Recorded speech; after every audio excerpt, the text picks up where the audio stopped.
what were you doing in Peru? Talk about that. That had to have been an interesting trip. Yeah, it was great. Imperial Lucha Libre, about 2,000 fans that were just bringing a lot of energy and excitement. Was a really stacked card. Guys all went out there and really blew the roof off the place. Had the pleasure of getting in there with the villain Marty Scurll, and we had a lot of fun. One umbrella, 2 bananas, and four belts. All righty. Well, I got to ask you, and I'm sure everybody else is going to be wondering, how do you come in and perhaps in record time claim the world championship from Eli Drake?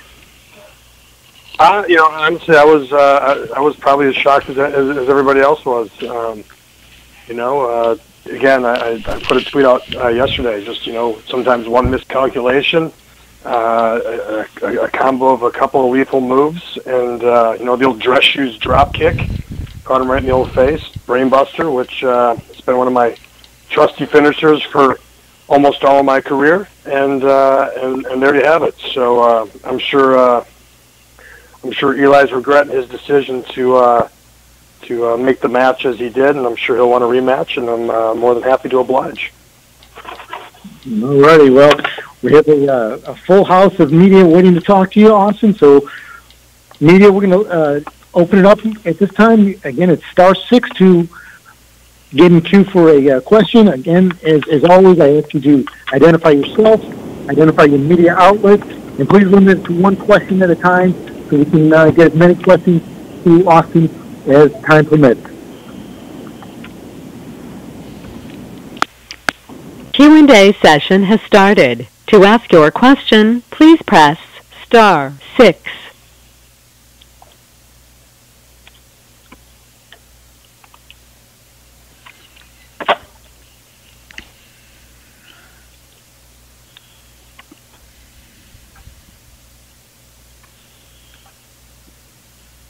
Hey Austin, this is Graham Matthews with HiddenRemote.com. I just wanted to know, when did you first entertain the idea of returning to Impact?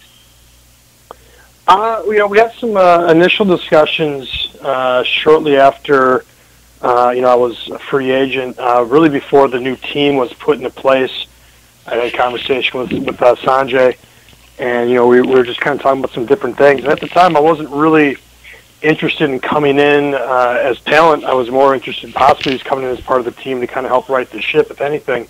And just realized at that point that probably wasn't a fit, for me.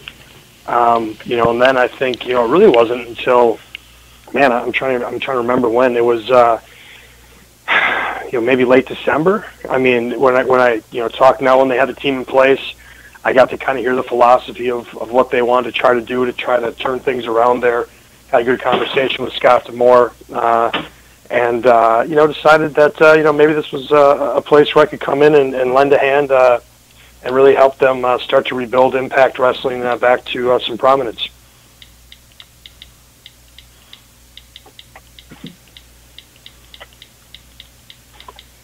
This is Viju from Sportskira in India.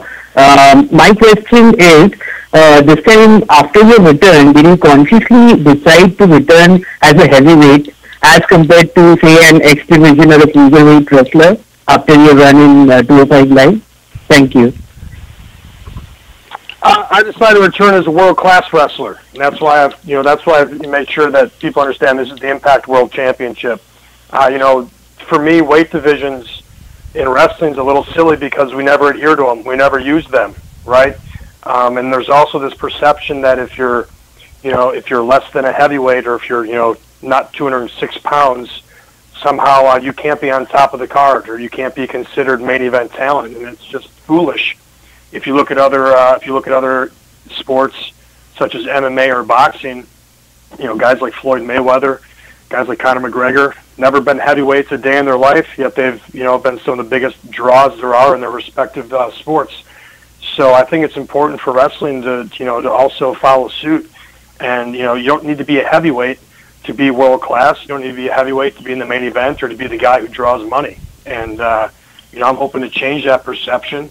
And right now I'm the Impact World Champion. There's no weight restriction. There's no weight requirements on there. If you're world class and you think you can beat me, I'm willing to put the title on the line.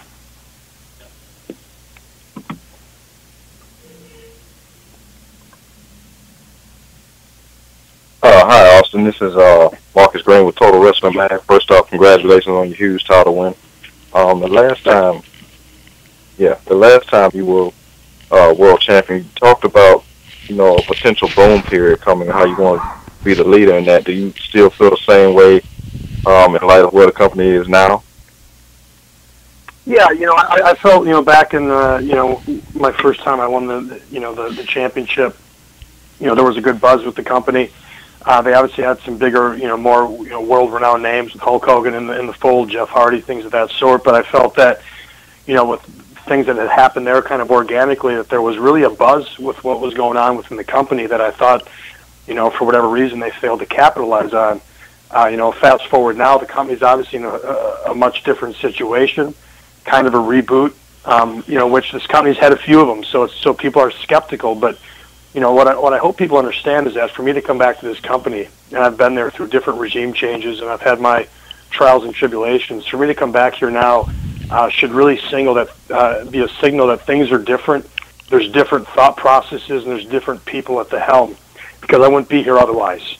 And so I do take it seriously to be someone that can usher in some change, not just from an in-ring standpoint, but from a philosophical standpoint of how they're going to do business, how they're going to treat talent. And really, for me, allowing me to come in and still be an independent contractor. And I think that's really important. The wrestling industry is changing right now. And, I think Impact is aware of that, and they want to be kind of on the cutting edge to kind of help usher maybe a new philosophy in how companies work with talent. If you'd like to ask a question, please press 1 to add yourself to the queue. Your request has been received. Who are the wrestlers you're looking forward to competing with on Impact? And thank you very much. Thank you, Stephanie. You know what? There's a lot of competitors in Impact right now that I haven't had the opportunity to get in the ring with. And just off the top of my head, obviously, my match with Eli Drake, if you even want to call it that, was so short. I'd sure love to get back in there with him again and make sure that we have a proper match so that he has no excuses and I can feel like I really earned this championship. You have guys like Johnny Impact, who's obviously well traveled, but we've never been in the ring together. Alberto Del Rio, along the same lines, a guy who's kind of been everywhere, but yet we've never had the opportunity to step in the ring. And there's some younger guys too, that are making their way up that I kind of have my eye on. That, eventually, maybe get the opportunity to step in the ring with those two.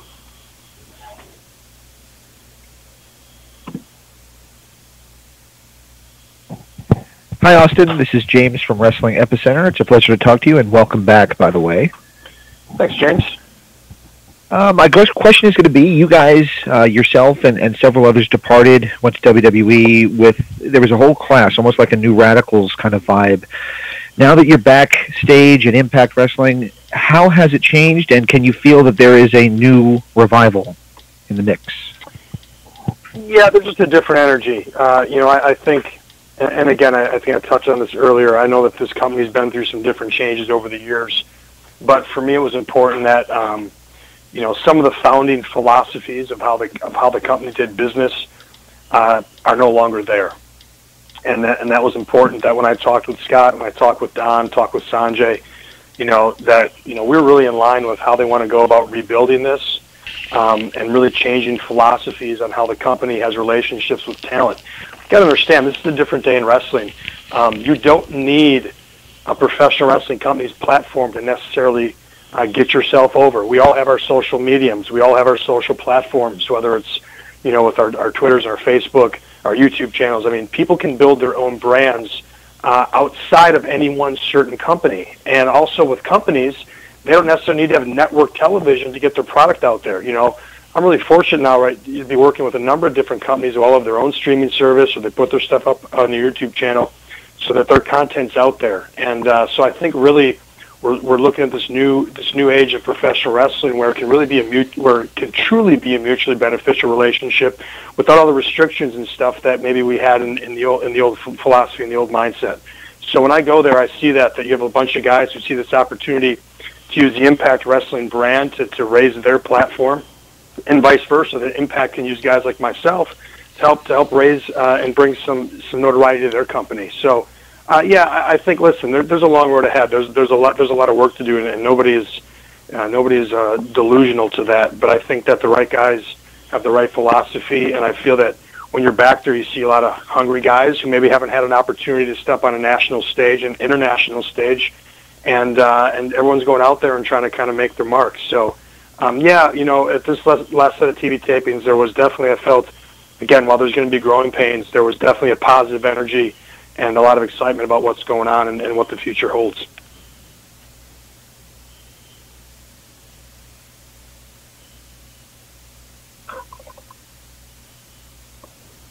Hey, Austin, it's Mike Johnson from PW Insider. How are you, sir? What's up, Mike? How you doing? Good to hear you. Doing good. So, obviously, coming back into the company in a major role like this, there's a lot of pressure on you, and the company's in a position where a lot needs to be done to try and rebuild it. This is a unique opportunity for you in that you're going to be one of the central figures going forward here. What sort of pressure did you feel walking out that night, knowing that as this company moves forward, they're kind of putting you in the middle of the chess game as one of the players that they're going to start to build around?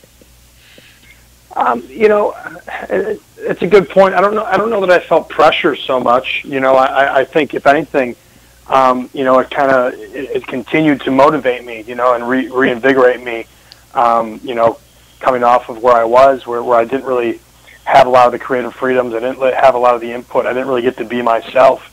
To have a company like this really, entrust in me and say, hey, we want Austin Aries for Austin Aries. We believe in what you do. We believe in how you want to do business, and to be a central figure to help, try to help this company turn things around. I take a lot of pride in that, and I'm going to go out there and work my ass off to try to deliver. But I've always felt that I probably work better under pressure. So I think for me it was just going out there and not really knowing exactly. Again, the impact zone can be an interesting barometer, of fans. So I wasn't sure exactly how I'd be received, but the reception was good. I know maybe it didn't sound that way on the television show. When you're doing some post commentary, sometimes you can kind of lose the feel of the energy that was in that place. But there was a lot of energy in there. I was happy to be welcomed back with open arms, and also just happy to have a team of guys who believe in what I can bring to the table, and are kind of put me in a position to help this company really turn things around. So, I'm excited and grateful for the opportunity.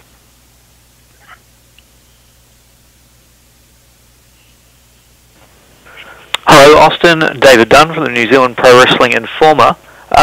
My question to you pertains to your schedule in wrestling all around the world. I know you hold a number of championships. You've got the Defiant Championship in the UK, championships in Australia. So you're probably pretty well placed to answer this in terms of what do you think is the state of the professional wrestling business in general in 2018 on a worldwide scale? It's as good as I've ever seen it. I've been doing this 17 years, and for a lot of that, I was making my name on the independent scene. So, when I was free and clear to go start taking bookings, I was really surprised and really happy and excited to see just how strong and how vibrant the pro wrestling scene is across the globe. And again, I attest that a lot to social media and the internet, which has just really shrunken everything globally. To where, again, I'm going to be going to New Zealand here in the next month. I've been, the World Series Wrestling Champion, so I'm going to be returning to Australia. Just went to Peru. I'm going to be going to Chile. I've had offers to go a bunch of places I haven't been able to fit in my schedule yet. So it shows me that there's a market there. There's a fan base there that want to see an alternative to what they've been given, and they want to see pro wrestlers pro wrestling. And I think that there's a lot of guys who are recognizing that and say this is really maybe the first time where, as an independent wrestler, you can go out and make a great living. You could make a living before, and you could maybe make a good living, but you can go make a great living now traveling the world, and there's enough quality promotions who are trying to do things the right way that give guys the opportunity to go out and do that. And, for someone like myself, who values a certain sense of freedom, values the artistic expression I get to have. I couldn't be happier right now with the landscape of professional wrestling and being someone who's trying to bridge a lot of those places together, because I think, again, companies are seeing if they work together that there's a pretty big pie that can be baked and everybody can have a nice slice instead of fighting over the crumbs, which is kind of the old philosophy of what wrestling's been held back with for a number of years.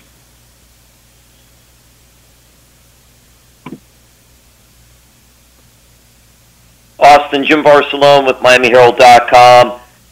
Was wondering, you mentioned about freedom and creativity.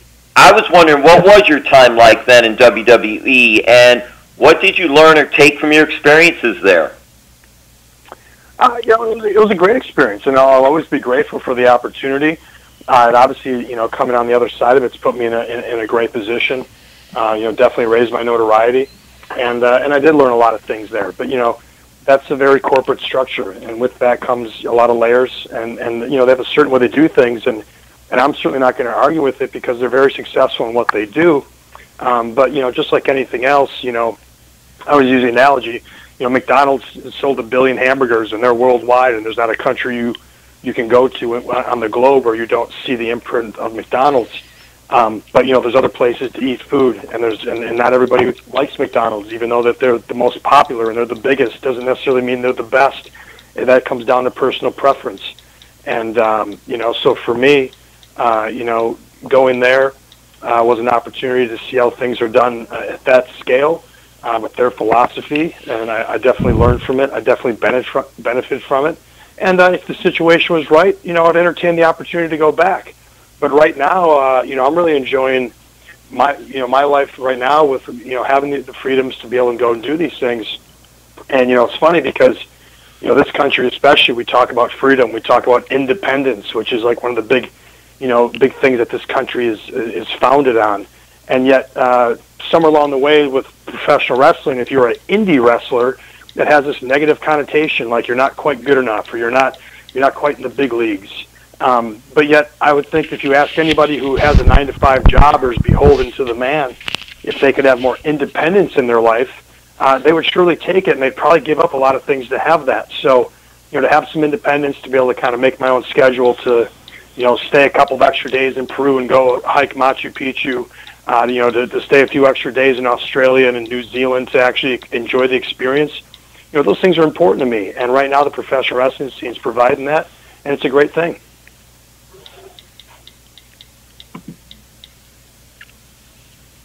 Hey, Mr. Aries, this is Big Ray from OneWrestling.com. It's great to have you back in Impact. I'm sure we're all excited for the future with Austin Aries here in Impact. Now, speaking about the future, I don't know if you're able to talk about this, but I'll just ask, Mr. Aries, are you signed to a long-term deal with Impact Wrestling? And if so, again, moving forward, what's the future hold for Austin Aries? Are you looking to stay within the confines of the ring, or do you look to have more of a, let's say, creative role moving forward in the future, sir? Thank you. Thank you. 2 parts. So no, I'm not under any type of long-term contract with Impact Wrestling. We came to an agreement for a certain number of dates that would run a certain length of time. But there's really no restrictions on me, which was the beautiful thing of this opportunity. They wanted me to keep doing what I'm doing, which is basically traveling around. And I say it tongue-in-cheek, but the belt collector, right? I'm going around to all these promotions and trying to collect titles. And so that, for me, was the opportunity that was appealing to me. I wasn't coming in and being put with restrictions, or we're gonna own this, or we're gonna take a cut of this. It was, hey, we like what you're doing, we like the philosophy of what you're doing, and we'd like to work together in a mutually beneficial partnership that allows us to both, hopefully come out ahead. And so, the door's obviously open for me to continue with Impact Wrestling, and I would love if things, unraveled in a way to where it made it a no-brainer for me to continue this relationship moving forward for the next year, the next 2 years, whatever it may be. But obviously, there's a lot of opportunity out there, and it's important for me to keep my flexibility and to keep those options and not really have those restrictions. So, and as far as the second part, you know what, I'm feeling good right now. I'm about to hit 40. But I think I have. Again, I was talking with Diamond Dallas Page, and I was hanging out with him in Atlanta not that long ago, and he said, "Bro, my career didn't even take off till I was 40." So when I started thinking about that, I said, hey, I've done a lot of, I've been blessed to do a lot of great things in the industry so far, but I think that I've got another good length of time in me as an in-ring competitor, and I'm lucky enough that a lot of these places I'm working, they do respect and value my opinions when it comes to the creative aspect, not just for myself, but as a whole. So I'm kind of getting the best of both worlds in that way. And, down the line, once my in-ring days are behind me, if I want to stay within the industry, I think there's some facets that would definitely be appealing, whether that's in a creative aspect or back behind the commentary table.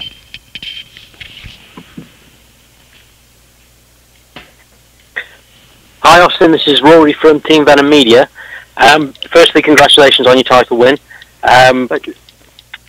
What I wanted to ask was, we've recently seen the Global Wrestling Network for Impact Wrestling get launched on the Xbox One in the UK, which has opened up a new avenue for viewers to see Impact. What highlights of your career would you recommend people to pick up on from there? Oh, man. I think, off the top of my head, I think even going back to my first stint there, the paparazzi production, the paparazzi challenge, is go back and watch those from time to time, and those are just a bunch of guys going out there and having some fun doing some silly stuff. Obviously that wasn't me, that was Austin Starr, but then fast forward, obviously I've had a lot of success in the X Division. Been a lot of exciting matches in there. I think that my whole lead up to the Option C, and then winning the World Championship against Bobby Roode. There was a lot of great matches mixed in there with Bully Ray, and then going on with the feud with Jeff Hardy, and then even the tag team stuff I did with Bobby Roode as the Dirty Heels. There's a lot of fun moments in there too. So and it's a great opportunity for fans to go back and if you're new to Impact Wrestling, to kind of go back and see some of the history and the lineage of the people who have been there throughout the history, and kind of get yourself familiar. And again, just another way for people to enjoy the content. And again, I think more and more companies are going that direction where they have their streaming service that people can subscribe to and really get all the different content that they want. So it's a really cool time to be a wrestling fan. There's so much out there to be explored.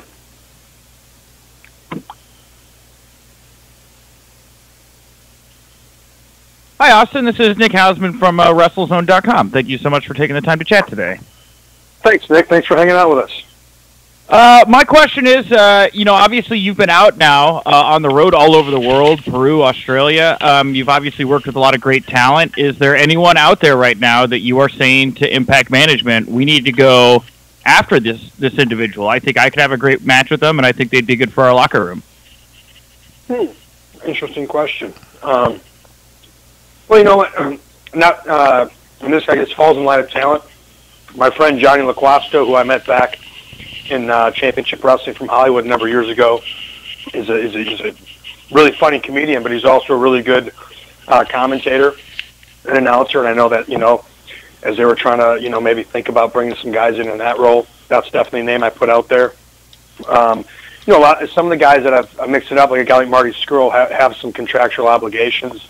A guy like Matt Riddle that I just got the chance to wrestle not that long ago, again, have some contractual obligations that maybe would prohibit them from coming to Impact Wrestling. And there's another guy, Marcus Burke, who maybe I got a soft spot for him because he's a fellow vegan, but gotten to know him a little bit, and I think he's also a guy who would benefit from having the opportunity to step on a more international scene and has a lot to offer. So there's a lot. There's so much talent all over that I've been able to step in the ring with, and that's kind of the exciting thing, because right now, like, there's kind of like a whole new generation of guys that, while they make me feel a little old when they remind me that they watched me back. I loved your match with Samoa Joe in 2004. I remember I was watching it with my grade school friends, but it's cool to see that. I think the future wrestling's in good hands because there's a lot of passion, there's a lot of athleticism, and again, the landscape's changed, so there's a lot of opportunity for those guys.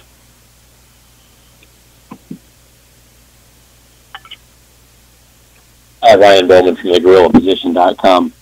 Austin, you're considered one of the most versatile wrestlers in the world. Do you credit that with how much you've traveled, and how much do you borrow from the different international styles that you've seen? Somewhat.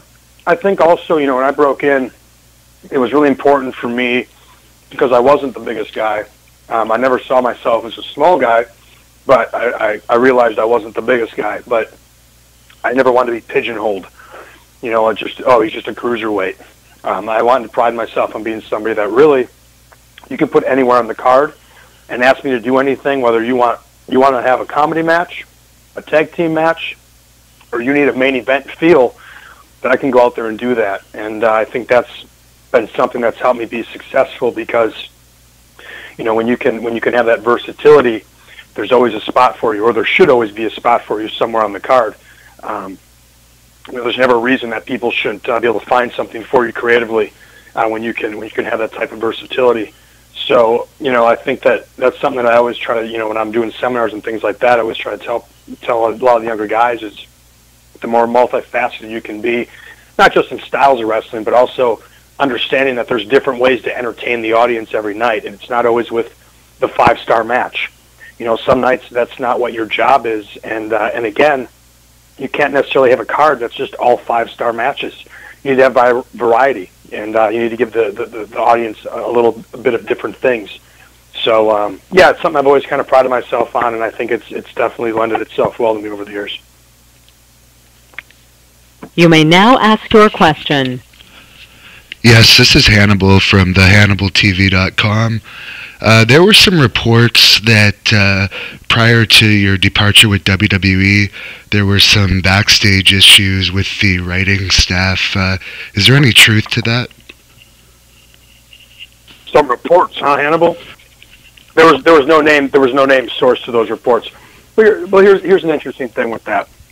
I'll bet you the writers probably didn't like working with me very much because understand that in that environment, when I'm given something that the writers hand me, if I have any things that I think should be adjusted or maybe things that I wouldn't personally say, as someone who's been doing this for 17 years, and as a writer, it's not easy for us to just go and change those things, but they then have to go march back into the office and have those things changed for them. So that the process is a little tedious, and it really, to me, takes a lot of the artistic and creative freedoms away from the wrestlers.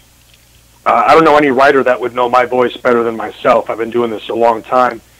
So, I'll say this. If there's any writers who have any issues with me in WWE, they certainly never expressed that to me. It was something that was never brought to my attention. So I can't really speak on anonymous reports. But I will say the process in and of itself is tedious, and for a bunch of guys who are, sometimes afraid for their jobs or scared of their own shadows, to have to repeatedly march into the chairman's office to ask if a line could be changed or some verbiage could be switched around. I'm sure for them, maybe some of them looked at that as kind of a pain in the ass. But outside of that, if that was the case, that was never brought to my attention. So I guess that's all speculation and hearsay. All right, thanks for clearing that up. Hi, Austin. This is Raj Giri with Wrestling Inc. How are you? Doing good. How's everything, man? Everything's good. I wanted to ask you about the promo you gave at House of Hardcore. I thought it was a great promo about looking within yourself and taking personal responsibility. I just wanted to know how things have changed for you personally now since your last run with Impact Wrestling. Well, first of all, thank you, because there were some people who did appreciate that promo. But you know what? I thought with that promo, I thought that there was people were expecting me to go out there and to start, launching napalm and burning bridges, and it's easy to do, right? It's easy to always point the finger at other people and blame them. But I wanted to go out there and do something that people weren't expecting, and I want to take personal accountability. Because again, the only thing that we can truly change is ourselves. The only thing that we can look at in situations that maybe don't work out the way we'd like them to work out is, what did I do to contribute to that? I can't change all the other factors in play other than the factors that I bring to the table. And, for any backlash that I did get from certain people, or certain, contingencies on the internet, I got a lot of messages and a lot of comments from fans who really appreciated someone kind of stepping out and doing that, and also made them feel like someone understood some of the things that they struggle with. So, maybe it went a little long. I don't think I needed 13 minutes to maybe to do all that, but I thought it was something that, again, nobody else's promo was transcripted the following day except mine. So obviously I did something right because people were talking about it, whether they liked it or they hated it. But yeah, for my first run, in Impact, I don't know that I've changed a whole lot, other than trying to be more mindful of how I handle situations. My convictions are my convictions. My philosophies on how you treat people, how you go about business, haven't really changed. But now as I come back, the third time or whatever that I've come back, or fourth time, some of the people in positions of power have changed, and the way that they want to go about business, the way they want to treat people. Again, just looking somebody in the eye and being honest with them. That's not an easy thing to find in this industry, and hasn't been for a long time. And I never understood why, with guys who are in such positions of power, would be so afraid to look somebody in the face and just tell it to them straight. And there's a lot of, so the whole glad handing and smiling and stabbing somebody in the back, or waiting until their back's turned to kind of bury them, I've never understood that philosophy. And unfortunately, when you look in somebody's eyes and you're honest with them, and you tell them some things that maybe they don't want to hear, it doesn't always make you the most popular person, But luckily for me now, I'm in a position where I don't have to win popularity contests to be successful. I can rely on my skill, my passion, and my philosophies on wrestling, and don't have to worry about winning the popularity contest. So, I try to be a little more. I try to handle things a little more diplomatically at times. I try to make sure that I'm not letting my emotion get the best of me. But the things that I still hold true haven't really changed much from really the beginning of my career.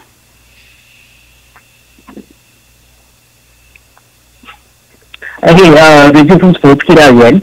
My question is, what did you think of the former champion Eli Drake, and did you keep up with the product when during your time away from Impact Wrestling? Thank you. What did I think of Eli Drake's promo? I was amused. The greatest wrestler that ever lived, the greatest friend that ever lived, the greatest champion that ever lived. I think Eli's definitely a charismatic guy. He definitely has the gift of gab, and I think sometimes, I think people overlook that he's actually a pretty good in-ring wrestler. He's very athletic. He's got a great look to him. He's in great shape. I think sometimes his character almost overshadows that, where people don't give him the credit for that. As far as following the product, you know what? I try to follow wrestling as much as I need to for someone who does it for a living, but I'm not a fanatical anymore. I think somewhere along the line, maybe I outgrew being a diehard fan of professional wrestling. I think a lot of it, to be quite honest, isn't really catered to somebody my age with my interests. I think a lot of the product's geared more towards kids. I mean, that's when I that's when I fell in love with wrestling when I was 4 years old. But I do try to keep up to make sure I'm educated, make sure that, again, as somebody who does it for a profession, that I'm keeping myself in the loop with the talent and what's going on with different companies, so that I'm always educated. Yeah, Jim Barcelone, MyMural.com again. You've seen in Impact Wrestling where American Top Team has gotten involved. You see in WWE where Ronda Rousey is now stepping up and getting involved there.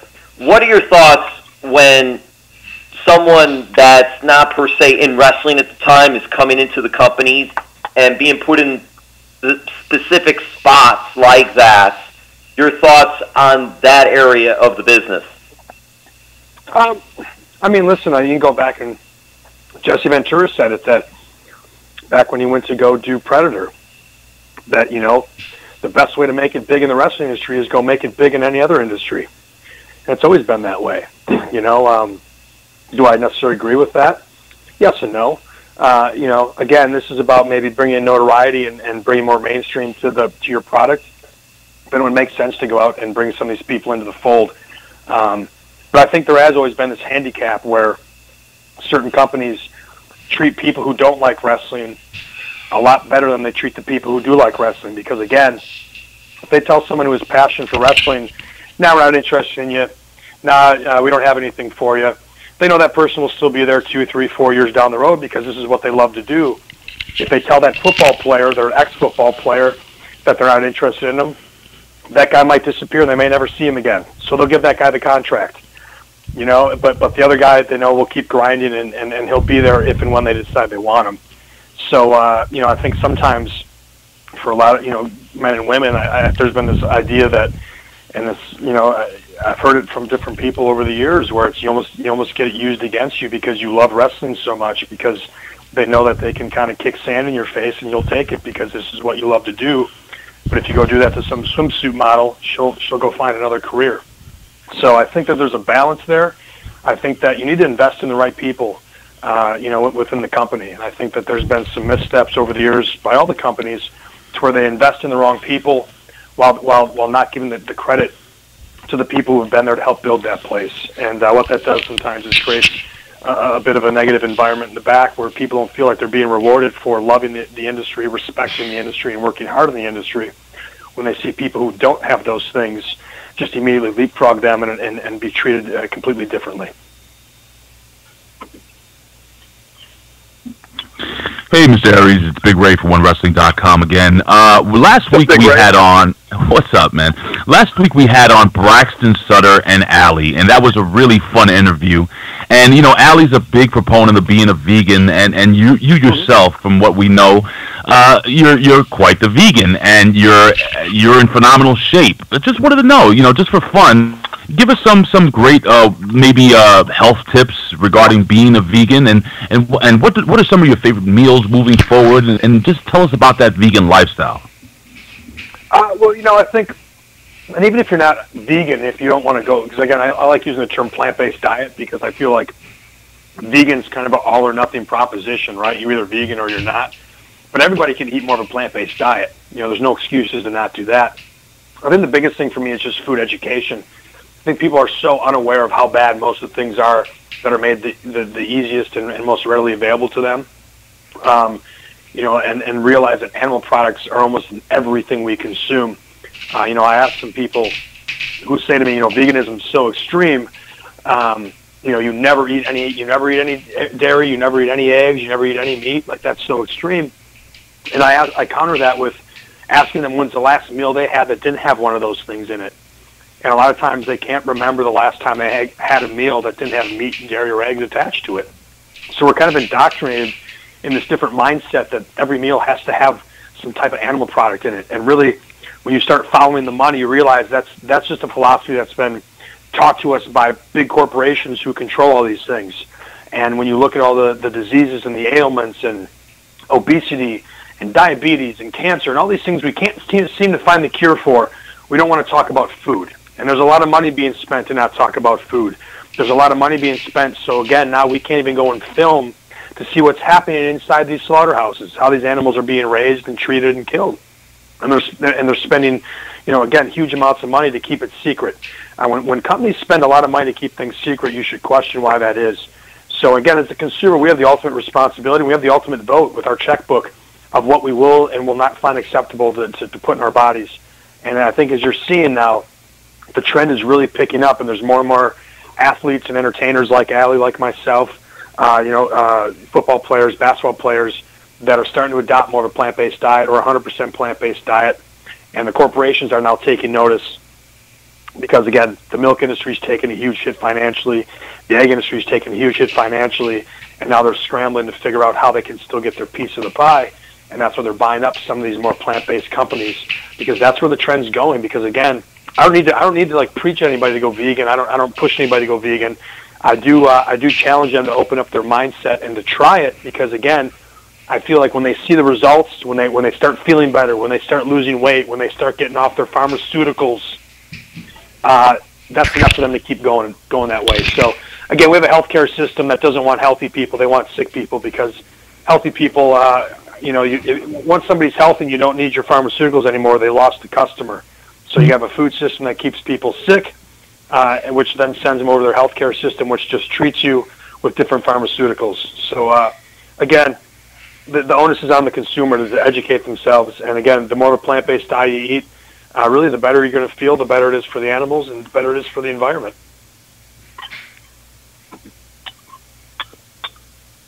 Hey, Austin, it's Graham Matthews from HANNIBAL.com again. On the same show that you won the TNA, or the Impact World Championship, rather, just last week, just so happened to be the same show that they returned the four-sided ring. So what's it like working back in a four-sided ring compared to the six-sided ring during your last tenure with the company? And also, any plans to write a second book after the success of Food Fight? Well, some reports would say that, I demanded that the four-sided ring was brought back before I would come back to the company. And those reports also probably stated I demanded to have the opportunity to be the world champion, or I wouldn't come back. But no, seriousness, I think Don and Scott have touched on it, that really the decision for them came down to what had the most support of the people who actually had to go in the ring and work.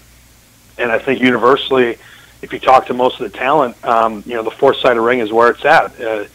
It's what we're all accustomed to. And I think, again, when I think of pro wrestling, I think of a squared circle. So I mean, for me, it was great to come back and know that they're going to switch back to the four-sided ring. Again, there's some other factors. Again, when you start talking about the angles of the ropes, the guy who comes off the top rope, I'm used to a 90-degree angle. When you go to a six-sided ring, that becomes more obtuse. It changes some things. It changes the extra sides can create some issues where your cameras are, where you're running spots. I mean, there's a lot of different factors that people don't think about other than the aesthetics of it. So, I applaud Don and Scott and the team to really listen to the talent and say, well, this is a no-brainer. If this is where they feel more comfortable, this is where they feel more safe, then that's what we're going to do. And so that's kudos to them for that. And as far as writing a second book, I think down the road we could have something that's more along the lines. A lot of people have been asking me to have, are the recipes in the book, which there aren't really a lot of recipes in the book. So maybe something that's more geared just towards that and more of a recipe book could be something that down the line I would look into.